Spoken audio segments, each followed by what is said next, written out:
तो आज हम स्टार्ट करेंगे अपना फर्स्ट चैप्टर जिसका नाम है relation and function.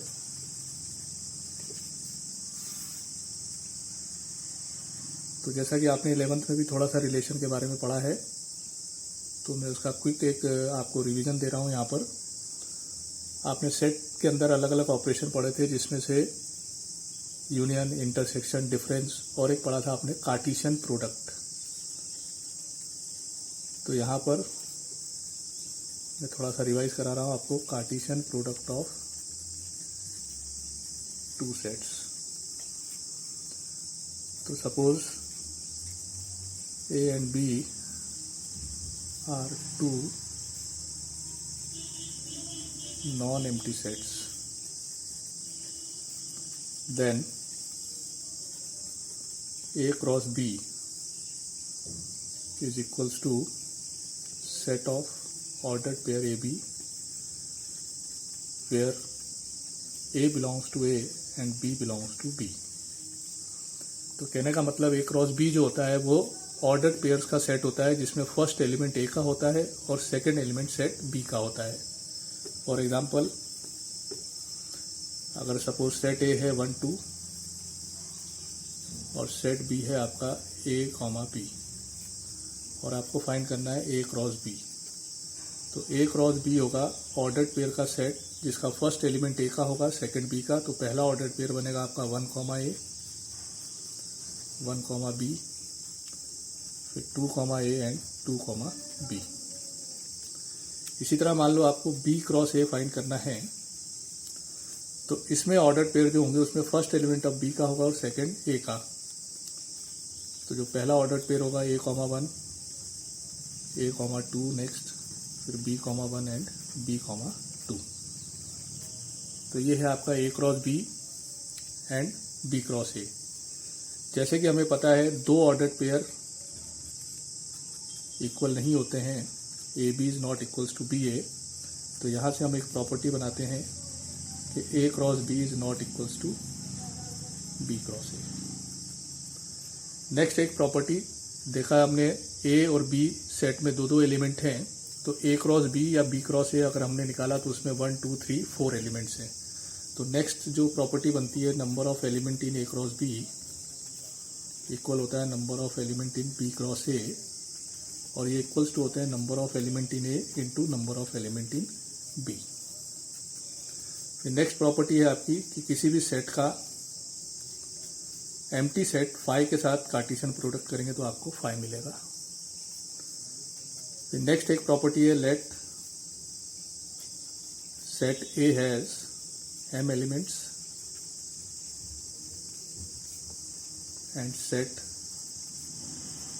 B has n elements. Then number of subsets of A cross B. तो आपने जैसे 11th में पढ़ा है कि किसी भी सेट के नंबर ऑफ सबसेट कितने होते हैं, 2 to the power n, जहां पर n क्या होता है, number of element in that set. तो वैसे ही हम यहाँ निकाल रहे हैं ए क्रॉस बी के कितने सबसेट होंगे।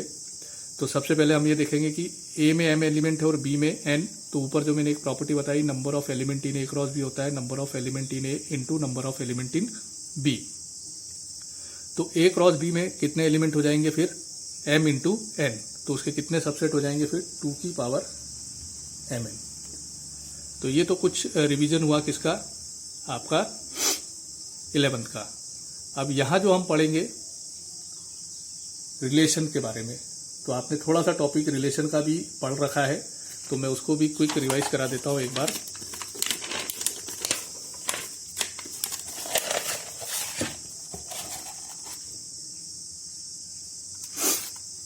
तो सबसे पहले आता है रिलेशन।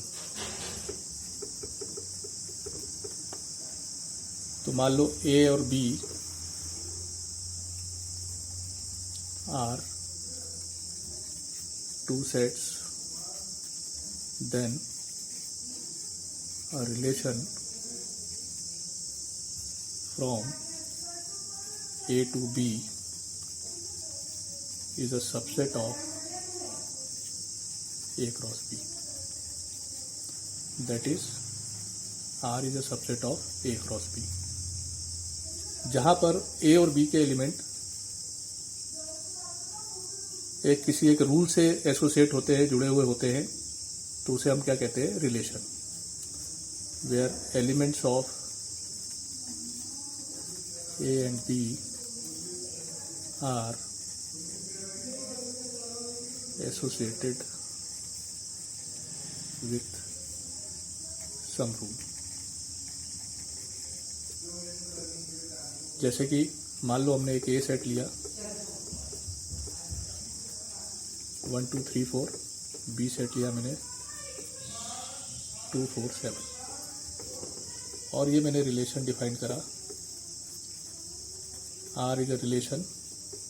अब जैसे मैंने ऊपर बताया कि जो रिलेशन होता है वो ए क्रॉस बी का सबसेट होता है, और ए क्रॉस बी के एलिमेंट ऑर्डर्ड पेयर में होते हैं, इसलिए रिलेशन के एलिमेंट भी ऑर्डर्ड पेयर में होंगे.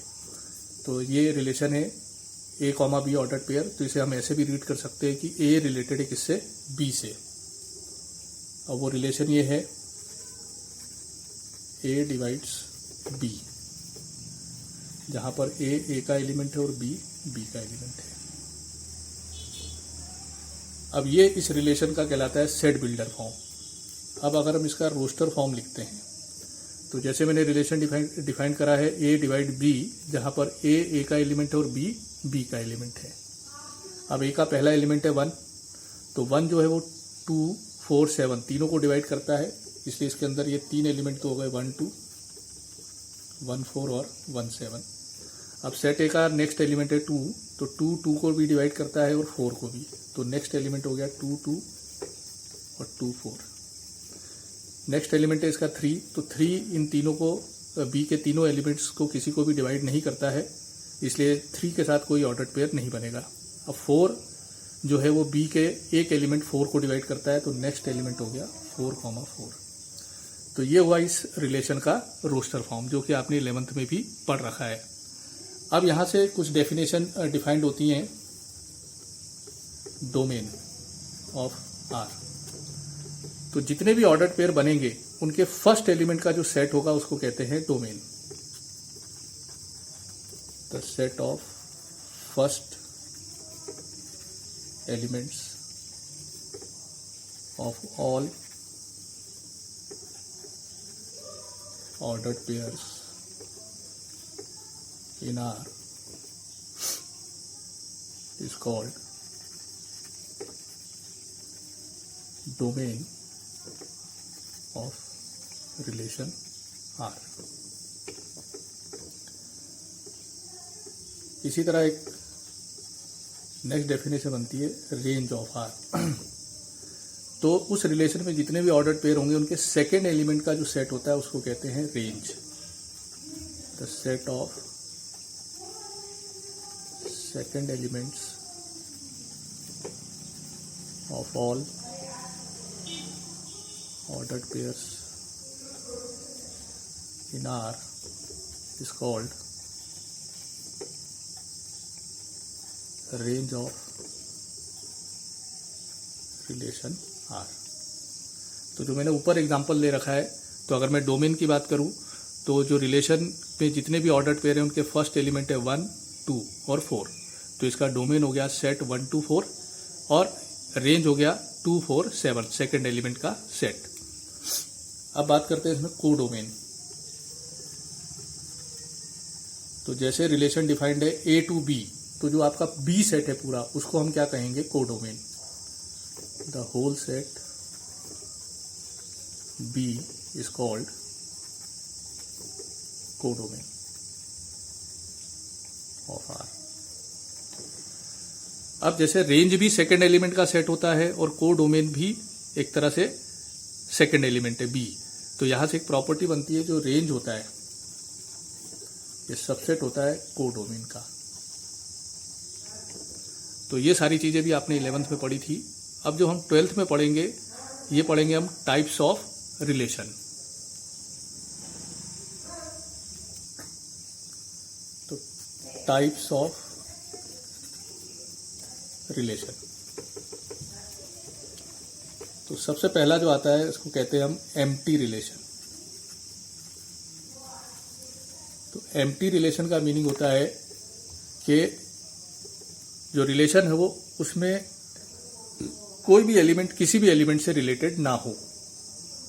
अब जैसे यहां पर जो रिलेशन डिफाइन करेंगे हम वो एक ही सेट पर करेंगे, यहां दो सेट नहीं होंगे। जैसे रिलेशन डिफाइंड है सेट ए पर, तो इसका मीनिंग है जो रिलेशन है वो ए क्रॉस ए का सबसेट है। नॉर्मली दो सेट होते हैं, तो यहां पर एक ही सेट है ए, तो रिलेशन सबसेट होगा किसका, ए क्रॉस ए का। तो relation R on set A is called empty relation if no element of A is related to any element of set A। कहने का मतलब जो रिलेशन है वो खाली होना चाहिए, तो इसी वजह से इसका नाम क्या है, एम्प्टी। फॉर एग्जांपल मैं एक लेकर बताता हूँ आपको। सपोज हमने एक ए सेट लिया 1 3 5 7 अप टू सो ऑन। तो ये सेट है ऑड नंबर्स का, और रिलेशन मैंने डिफाइन करा कि A comma B, that is A related है बी से कब, mod A minus B is odd. तो जैसे हमें पता है कि किन्हीं भी दो ऑड नंबर का डिफरेंस कभी भी ऑड नहीं आ सकता है, वो हमेशा इवन आएगा। और हमारा रिलेशन ये है कि मॉड ए माइनस बी हमेशा क्या होना चाहिए, ऑड होना चाहिए। तो यहाँ पर 1 3 5 7 ये सारे ऑड नंबर्स हैं, और दो ऑड नंबर हम कोई भी लेंगे तो उनका डिफरेंस कभी भी ऑड नहीं आएगा। इस वजह से ये रिलेशन क्या हो गया, 5, एम्प्टी रिलेशन। जो नेक्स्ट रिलेशन आता है उसको कहते हैं यूनिवर्सल रिलेशन। तो इस रिलेशन में क्या होता है, हर एलिमेंट सभी एलिमेंट से रिलेटेड होगा। तो relation R on set A is called universal relation if each element of A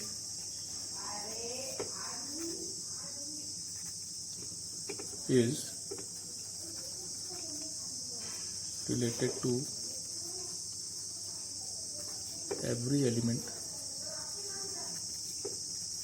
of A, that is जो रिलेशन है वो A क्रॉस A के इक्वल होगा। फॉर एग्जांपल लेते हैं, जैसे हम सपोज हमने रिलेशन लिया A comma B such that A minus B is an integer, जहाँ पर ए और बी दोनों इंटीजर्स हैं। तो हमें पता है हम कोई भी दो इंटीजर लेंगे तो उनका डिफरेंस हमेशा इंटीजर ही आएगा। तो यहाँ पर हर एलिमेंट एक दूसरे से रिलेटेड है, तो ये जो रिलेशन होगा ये कौन सा रिलेशन कहलाएगा, आपका यूनिवर्सल रिलेशन। अब जब नेक्स्ट रिलेशन आता है, यहाँ से आपका मेन स्टार्ट है। अब इसको कहते हैं रिफ्लेक्सिव रिलेशन। तो रिफ्लेक्सिव रिलेशन वो रिलेशन होता है जिसमें हर एलिमेंट खुद से रिलेटेड होता है, every element is related to itself. तो ऐसे रिलेशन को हम क्या कहते हैं, एम्प्टी रिलेशन, रिफ्लेक्सिव रिलेशन। तो रिलेशन आर और set A is called reflexive if each element of A is related to itself, that is A comma A belongs to relation R for all A belongs to A। उस set का हर element खुद से related होगा, इसका मतलब उसमें A comma A के सारे पेयर होने चाहिए, मतलब A रिलेटेड होगा किससे, A से। फॉर एग्जांपल मैं लेता हूं कि अगर रिलेशन ये है A comma B such that A minus B is an integer, जहां पर A और B दोनों इंटीजर्स हैं। तो हमें ये चेक करना है कि ये रिलेशन रिफ्लेक्सिव है या नहीं। तो इसके दो तरीके, एक तो या तो इसका आप रोस्टर फॉर्म लिखें, रोस्टर फॉर्म जैसे ए की जगह 1 रखें, बी की जगह 2 रखें, इस तरह से, ठीक है। तो चेक करें कि उसमें ए वाले पेयर हैं या नहीं, ठीक है। जैसे 1, तो हमें मालूम है 1 - 1 0 होता है, जो कि एक इंटीजर है, तो 1 1 से रिलेटेड हो गया। ऐसी 2 और 2 का डिफरेंस भी इंटीजर ही आएगा, 3 और 3 का डिफरेंस भी इंटीजर आएगा। तो इसमें हर एलिमेंट खुद से रिलेटेड है, क्योंकि किसी भी एलिमेंट का डिफरेंस, किसी भी इंटीजर का डिफरेंस उसी के साथ अगर हम करेंगे तो हमें एक इंटीजर ही मिलेगा। एक तरीका तो हुआ रोस्टर फॉर्म लिखना। नेक्स्ट जो एक जनरल वे है, उसमें हम क्या करते हैं कि एक इंटीजर ए लेते हैं और जो आपका रिलेशन दे रखा है उसमें बी की जगह ए पुट करते हैं और चेक करते हैं कि उस रिलेशन की कंडीशन सेटिस्फाइड हो रही है या नहीं। तो हमने बी की जगह ए रखा, तो a - a क्या होगा, 0 होगा, जो कि एक इंटीजर है। तो a और a का डिफरेंस एक इंटीजर आ रहा है और रिलेशन भी ये कहता है कि दो एलिमेंट का डिफरेंस अगर इंटीजर आता है तो वो एक दूसरे से रिलेटेड है। तो यहां से क्लियर होता है कि a, उस रिलेशन R में बिलोंग कर रहा है। इसका मतलब R क्या है,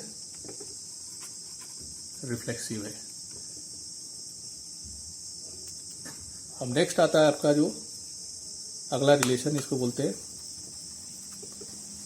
symmetric relation.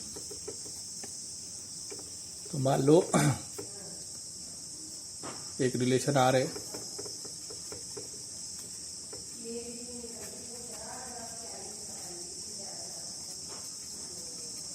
then R is called symmetric if A, B अगर R में है, इसका मीनिंग अगर A B से रिलेटेड है तो दिस इम्प्लाइज B, A भी R में होना चाहिए। कहने का मतलब B भी A से रिलेटेड होना चाहिए। फॉर एग्जाम्पल अगर किसी रिलेशन में एक ऑर्डर पेयर है 1, 2, तो उसमें 2, 1 का होना भी जरूरी है, तभी वो रिलेशन क्या होगा, सिमेट्रिक होगा। और ऐसा एक ऑर्डर पेयर के लिए नहीं, सभी ऑर्डर पेयर के लिए होना चाहिए। जैसे कि फॉर एग्जाम्पल ये रिलेशन है आपका a, b such that a - b is an integer और a और b भी दोनों इंटीजर्स हैं। तो अब हमें चेक करना है ये रिलेशन सिमेट्रिक है या नहीं। तो इसमें हम मानकर चलेंगे कि a, b R में है, मतलब a b से रिलेटेड है, और उसकी मदद से चेक करेंगे कि b a से रिलेटेड है या नहीं। तो जैसे मान लो a, b इस रिलेशन R में है, तो रिलेशन क्या कहता है, a b से कब रिलेटेड है, जब a - b क्या है, एक इंटीजर है। तो a, b R में, इसका मतलब a - b एक इंटीजर है। अब हमें चेक करना है कि b a से रिलेटेड है या नहीं। तो इस रिलेशन के हिसाब से b a से रिलेटेड कब होगा, कि जब b - a भी क्या होगा, एक इंटीजर होगा। तो इसकी मदद से कि a - b एक इंटीजर है, हम चेक करेंगे कि b - a भी इंटीजर है या नहीं। तो जैसे हमें पता है a - b एक इंटीजर है, तो किसी भी इंटीजर का नेगेटिव भी क्या होता है, एक इंटीजर होता है। तो minus of a - b belongs to z होगा। अब इसमें माइनस का जब मल्टीप्लाई होगा तो ये हो गया b - a belongs to z। तो b - a belongs to z है, मतलब b a से रिलेटेड है। रिलेशन ये कहता है a b से कब रिलेटेड है, जब a - b इंटीजर है, और यहाँ b - a भी इंटीजर आ रहा है, इसका मतलब b a से रिलेटेड है। तो that is b, a belongs to R। तो हमने माना था a, b R में है, और ये प्रूफ हो गया b, a भी R में है। तो देयरफॉर ये जो रिलेशन है ये सिमेट्रिक है। अब नेक्स्ट आता है, इसको कहते हैं ट्रांजिटिव रिलेशन। तो relation R on set A is called transitive if, कि अगर A B से रिलेटेड हो, B C से रिलेटेड हो, तो देन A C से रिलेटेड होना चाहिए। कहने का मतलब अगर किसी रिलेशन में 1, 2 है, 2, 3 है, तो उसके अंदर अगर 1, 3 भी है तो वो रिलेशन क्या होगा, ट्रांजिटिव होगा। अब इसे हम चेक कैसे करते हैं, एक एग्जांपल लेकर मैं बताता हूं। जैसे रिलेशन है a minus B is an integer,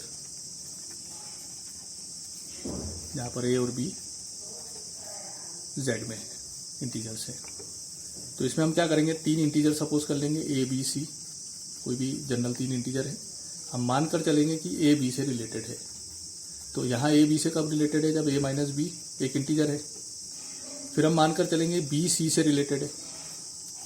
तो यहाँ पर b माइनस सी भी क्या होगा, एक इंटीजर होगा, क्योंकि रिलेशन ये कहता है कि 2 एलिमेंट तभी रिलेटेड है जब उनका डिफरेंस क्या है, इंटीजर है। अब हमें चेक करना है कि a c से रिलेटेड है या नहीं।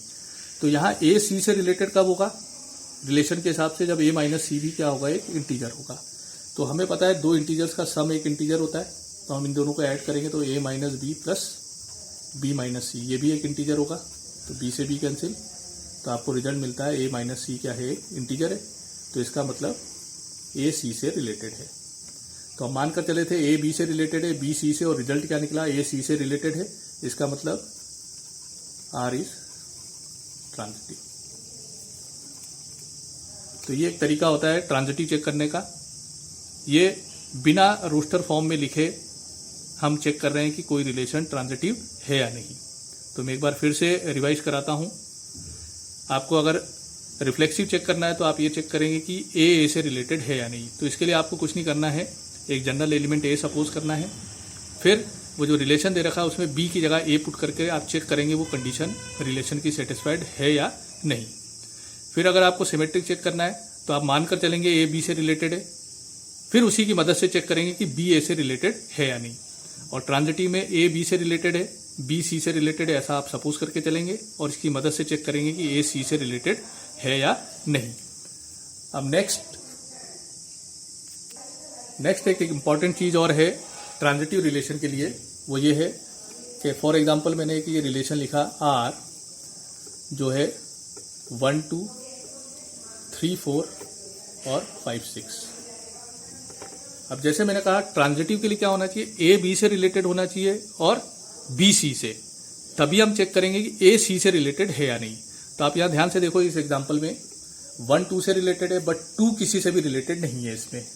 जैसे कि 1 2 वाला पेयर है लेकिन 2 समथिंग वाला पेयर इसमें नहीं है। वैसे 3 4 वाला पेयर है तो 4 समथिंग वाला पेयर नहीं है।